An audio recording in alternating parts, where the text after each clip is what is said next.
Today we have Dr. Rachel Goldman, lead at WECAN, the top 100 mental health influencer, clinical psychologist, speaker, consultant, and author who is helping people achieve lasting health and wellness.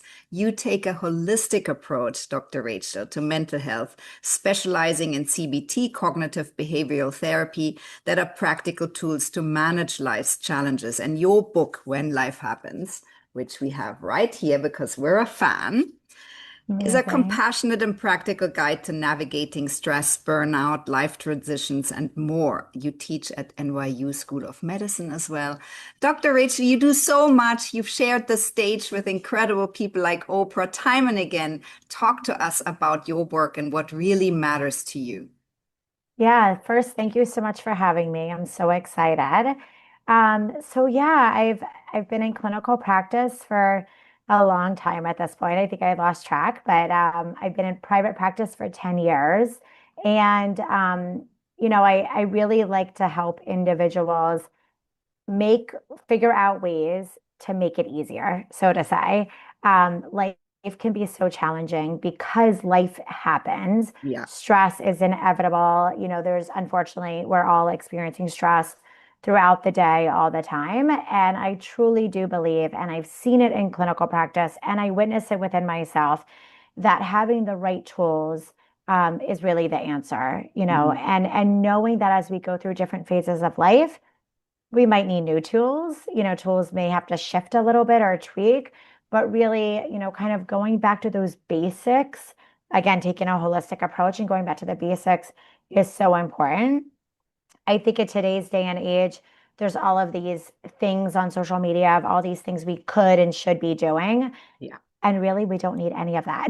Literally, it's about going back to the basics, the things that we have within ourselves, the things like sleep and hydration and stress management. And if we can go back to that, we're able to then move forward with a clearer, calmer, more healthy, well-rounded, balanced mind to move forward. Which I love about you, Dr. Rachel, that you bring it back to basics. And you do that so beautifully in your book, where you really address just about anything. So anyone who has an issue can go, and you'll see that there is, like on page 54, is a table of all sorts of things. When you're procrastinating, or you're perfectionist, or you're having a little bout of imposter syndrome, and then you give real points of how to deal with it, which I think is so helpful. So I have been using the book. Talk to us about the book. What are the main messages? What do you want readers to learn and to feel when they get the book? Yeah, thank you.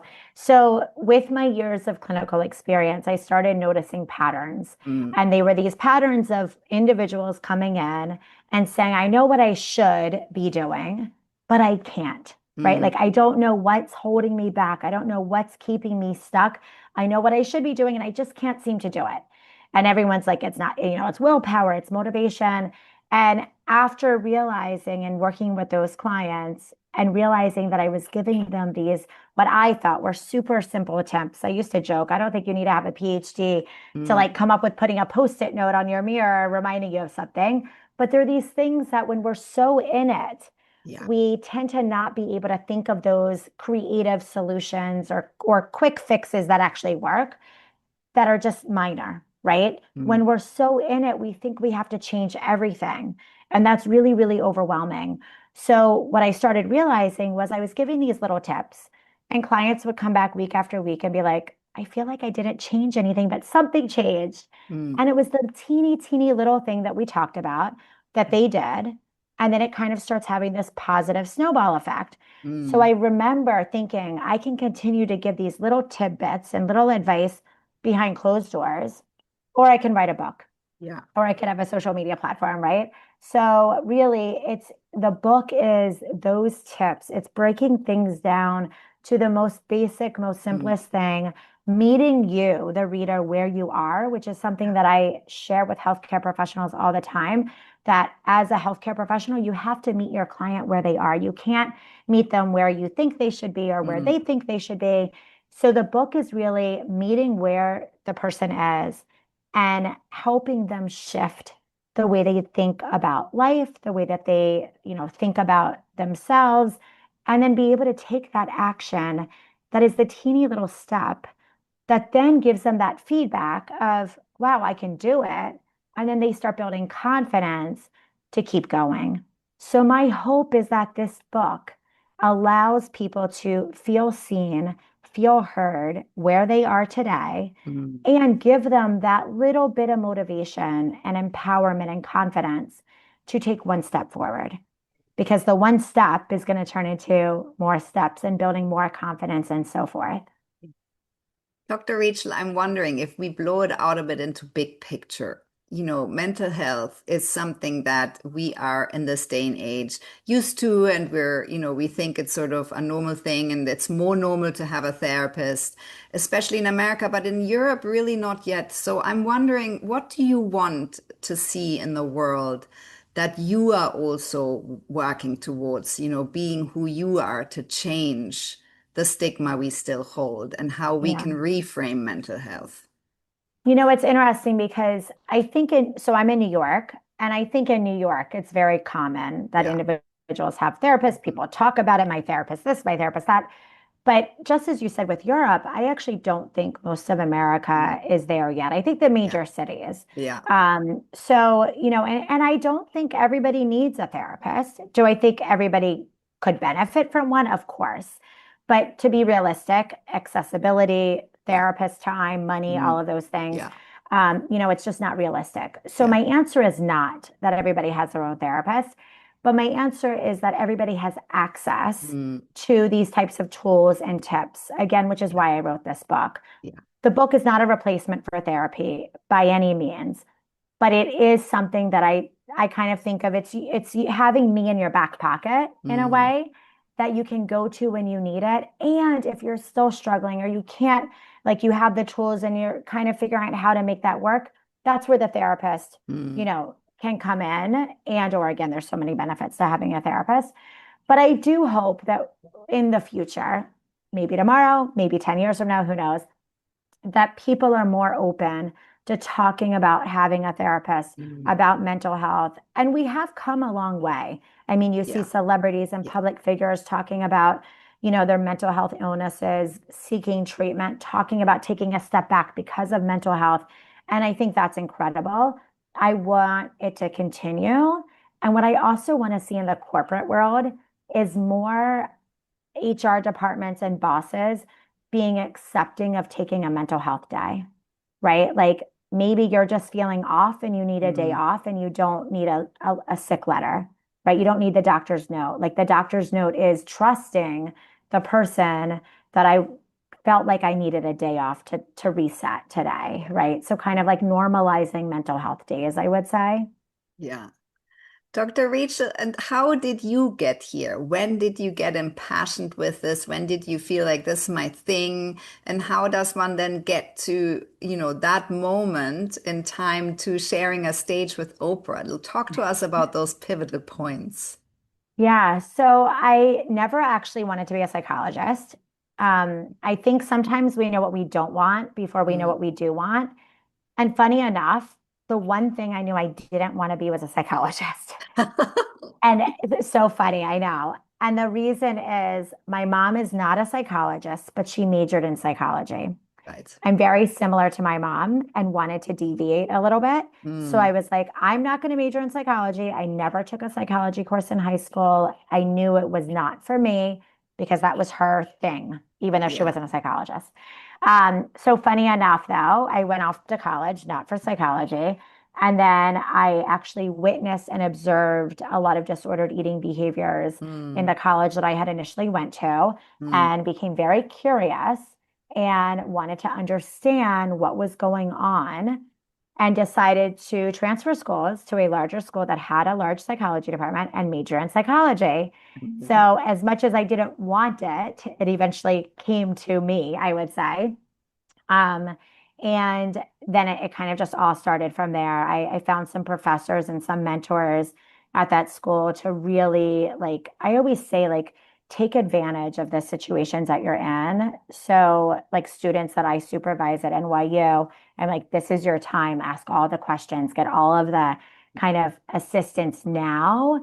And I did that. Like looking back, I connected with so many mentors throughout the years that just like let me do their busy work, so to say, right? Like do their research, you know, review papers, whatever it was. And then it just kind of continued from there, like working with more individuals, working in different areas. I initially thought I wanted to study eating disorders because of that was kind of my way in, so to say. And then I remember one day having this moment of I can study and work with individuals with eating disorders, more like the anorexia, bulimia, individuals struggling with those, or I can help the average person just get healthier. Because I think everybody in one way, at one point or another, struggles with their weight. Like everybody at some point struggles with body image. And I loved the intersection of the mind-body connection. And I loved learning about how nutrition can play a role in our mental health. So I decided to kind of pivot into more of a health psychology, behavioral medicine, really looking at the mind-body connection and how all of that plays into our functioning. Again, taking that holistic approach, like how does our sleep impact our concentration and our mood, and how that impacts our cravings and our appetite. So I just kind of pivoted. And then again, in grad school, I found a professor that was kind of interested in what I was interested in, not completely, but I a little bit convinced her. And then we, went on and I did a research study for my dissertation looking at family environment variables for children in terms of predictors of obesity and food choices. And again, I just, kept finding mentors that kind of believed in me and would let me work with them up into the point that I worked at the hospital for 5.5 years and then decided to go out on my own. And I think that's what really opened the door to me able to say yes to more things. As much as I loved my work at the hospital, it is, there's some red tape and rules that you have to abide by. And I kept getting these media opportunities that I had to say no to because of my 6-month wait list that I had at the time. And one day decided that it was time for me to see what else was out there, so to say. And I remember my boss at the time was like, I knew you were going to leave at some point. He was like, I remember him saying, you're so passionate about this. It's your area. And there's a ceiling here and you hit the ceiling. Right. So yeah. And then emails came and producers reached out and found me. And again, I said yes. I did a lot of saying yes, which is what I think got me on the stages that I've been on. Yeah. Dr. Rachel, how do you want to matter going forward? You've built this incredible platform. You've reached so many people, which is so important. You really supercharged your messages. How do you want to matter? If you think about it a bit from a legacy point of view, and of course you're very young. I'm not saying that has to all be completely worked out, but how do you think about that? Yeah, I mean, I want to just continue to share my messages on the biggest stages that I can. Yeah. Because and that's why. I mean, I remember the first time I said yes to Oprah, somebody was like, "Why are you doing this? Like, you don't have anything to sell." Like my client list was full. I've had a wait list, and I didn't have the book then. And I literally was like, "You don't need something to sell to be able to share your message."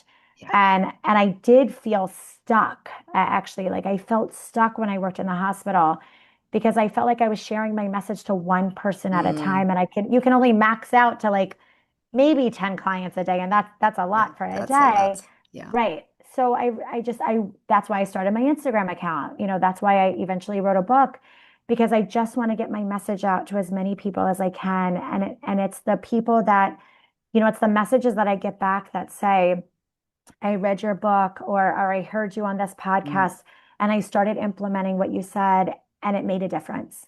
Right. So, that's all I want. And to be honest, it doesn't even need to be me. If somebody else can share these messages too, and lots of people do, of course, share different messages, but just my goal is to, help people manage stress and manage life with a little bit less stress, a little bit easier, right? A little bit less tough. Yeah. And that, I mean, I think mission accomplished already in a way. Oh, totally. But but it's nice, to keep doing it and reach as many people as I can, of course. Yeah. Dr. Rachel, so give us a little bit of your top advice for people who are listening, who are obviously thinking, I need to get the book, but also, give us a little teaser of what your top advice is to, find the balance with this mind-body connection, to be able to handle stress in any which way it comes a little better. So I think the first thing is the acknowledgement that our thoughts, emotions, and behaviors are linked. Right? I think a lot of people hear that, but they haven't really understood it, so to say. Yeah. So if we have a thought, it's going to impact how we feel. Yeah. And that feeling, our emotion, is going to influence our behavior. Meaning if I wake up feeling icky and have a thought like, I can't do this today, maybe I'm going to feel like I can't do it and not feel motivated and feel discouraged, and I might not get out of bed, right? Some days we need that. Some days we need to be able to stay in bed and listen to that. But some days it's like, you know what? I don't know if I can do it, but I'm going to get up. I'm going to wash my face. Maybe I'm going to have breakfast. I'm going to start my day and start seeing how I feel. And very quickly, we start being like, oh, it wasn't so bad, right? Again, on most days. Some days you're going to be sick and, you need that rest. So I think the first part is that acknowledgement that our thoughts, emotions, and behaviors are linked. And if we can acknowledge that, which is the most basic part of CBT, we then can take the next step, which is action. And that action can be either tweaking our thoughts to work for us or tweaking our behaviors and just doing it. And again, this is all laid out in the book, and beautiful, very digestible. Yeah, thank you. But that acknowledgement of that, so we can shift the way that we're thinking, even if we've been thinking the way that we've been thinking our whole life, it is never too late and it is never impossible. One of the greatest things about our brains is that things are learned and they can be unlearned and learned differently. Yes. So it just takes time, of course, much easier said than done. And the other two things I want to just point out, kind of like my other two go-to tips, is that when you have an unhelpful thought, to examine the evidence. So if the only things you remember out of this conversation could be thoughts, emotions, behaviors are linked, examine the evidence, because I can't do this if that's my thought. Where's the evidence that I can't do this? There's probably very limited evidence that I can't. Maybe we don't know if I can, but there's very limited evidence that I can't. And the other tip or advice is focus on what's in your control. Because we can't predict the future. I don't know what's going to happen tomorrow. I don't know if I can do it. I don't know how somebody's going to react if I speak up or communicate my needs or put a boundary in place. But what I can do is focus on what's in my control. So those are kind of my key takeaways, that if people can remember those, which I acknowledge in the moment when we are stressed, emotional, or tired, it is very hard to remember any of those. But with practice, with repetition, with consistency, they become ingrained in our brain. And we're like, oh, right. So maybe you have the unhelpful thought for a moment, but then you're like, wait a minute, where's the evidence? Is that really true? How can I tweak it and focus on what's in my control? Dr. Rachel, and we are definitely a generation that's stuck in this stress loop. And I think, we all experience it. And I always wonder, how can we reframe that for a younger generation who, might come out and be okay, and slowly but surely things are creeping up? What advice do you have for them? I think my number one advice would be to tell yourself or to acknowledge that not all stress is bad. People like to associate stress with this horrible bad thing, like I'm so stressed. But there's actually a good stress. And I talk about this in the book, and I even break down some myths related to stress. The good stress is called Eustress, spelled Eustress. It's the stress that keeps you up at night before a big presentation the next day because you want to review your notes one more time. It's maybe the butterflies in your stomach, so to say. Like you're nervous and you're excited, which is funny. I dropped my son off at camp this morning, and he says to me on the bus, Mommy, I'm really excited and I'm shy. And I couldn't be any prouder because he acknowledged the right? That's the good stress. It's not holding us back. It's actually helping us do better. And I think if we can shift the way that we're thinking about stress, that's the first step. Yeah. right? Yeah. And maybe we label some things differently. Like words matter. So like I used to always say, I'm so busy. And one day I was like, that does not feel good. Like I don't like to say I'm so busy. It just feels heavy. Yeah. And I was like, am I really busy? Like, what am I doing? And to me, the word busy feels like I'm running errands. Yeah. And I was like, I'm not running errands. I'm working. I'm doing things that I love. So instead of saying I'm busy, I actually say I have a full day or I'm full. So much better. Yeah. Right. So going back to this idea, maybe instead of saying I'm so stressed, like, are you really so stressed? Like, what's Mm. really going on? Maybe you're overwhelmed. It's a little different, feels a little different, Yeah. right? And then the power of the and. I'm overwhelmed. And what am I going to do about it now? Take Mm. action. Yes. And Dr. Rachel, so we've talked about this, or you talked about eating disorders before. I feel like I'm surrounded right now. So what advice do you have to families who have a member that is struggling with that particular disorder? So, first, I want to say it's tough and that you're not alone. If either you're struggling with an eating disorder and or you know somebody or a family member that is, and help is available. The other thing I would say for advice for the caregiver or the family member is to be supportive. Mm. Don't be judgmental. I know it's hard. Mm. Don't make assumptions. If you think somebody might have an eating disorder and you're not sure, you can just say things like, I'm concerned. You want to Mm. turn it on. Again, words matter. You want to turn it on in you and say, I'm concerned. I've noticed, you haven't been eating much, if that's what it is. I'm concerned. Are you feeling okay? And what that does is it opens a door for the other person to open up. Maybe they're not ready to open up. Maybe they never will be for you, but it opens the door that you are sharing a supportive ear and you're ready to listen as opposed to assuming or judging. And eventually that person might open up if you are consistently showing that you're supportive. Mm. So, and I know it's hard. Again, there's a lot of resources out there if you're struggling or if you know somebody that's struggling.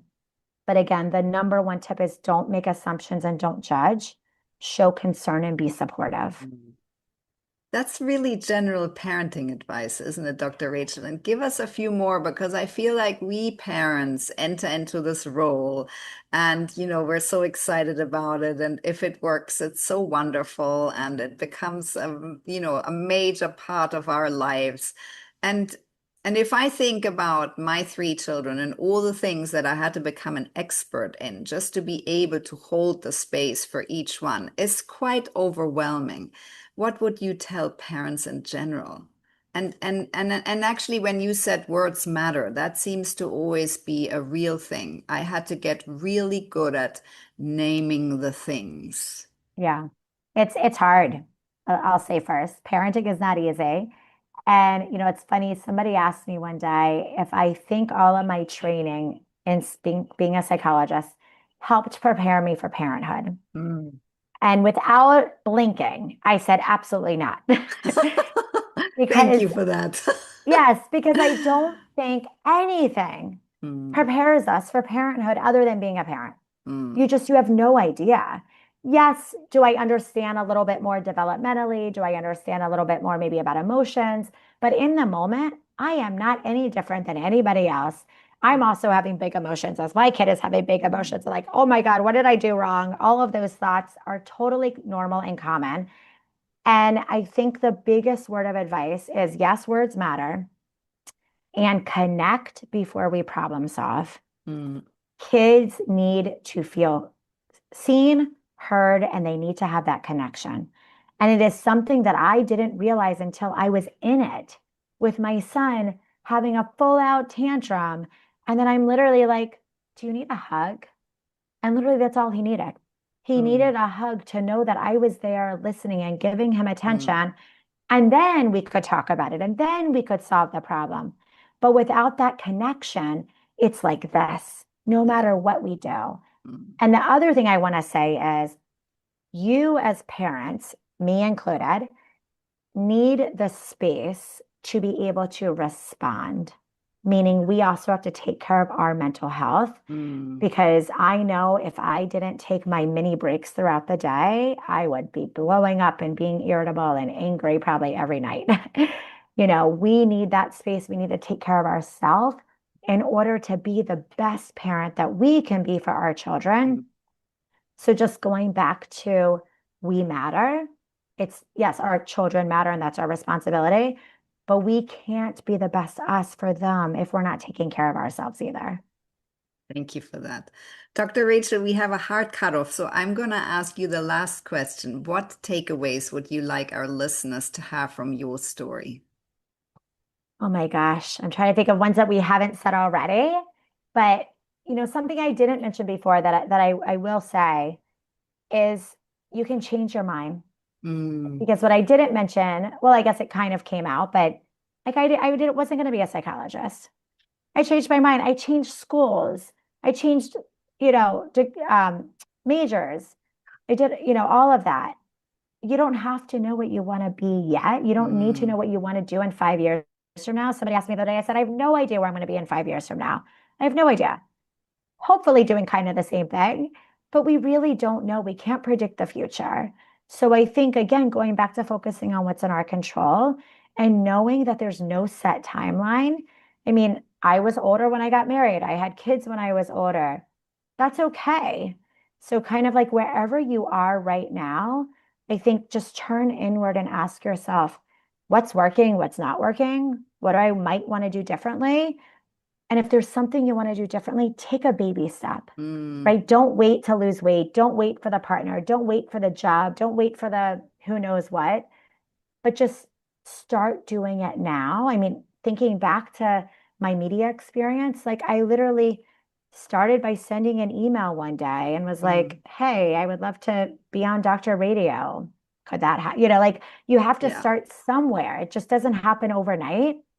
So I think, that's kind of my word of advice for people, that it doesn't have to be set in stone. It doesn't have to be a set timeline. Do it your way, but make it your way and embrace it.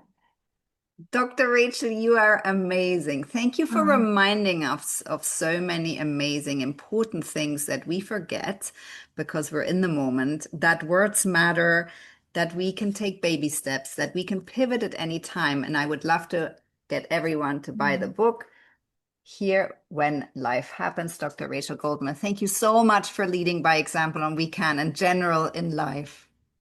Thank you so much. I loved this conversation.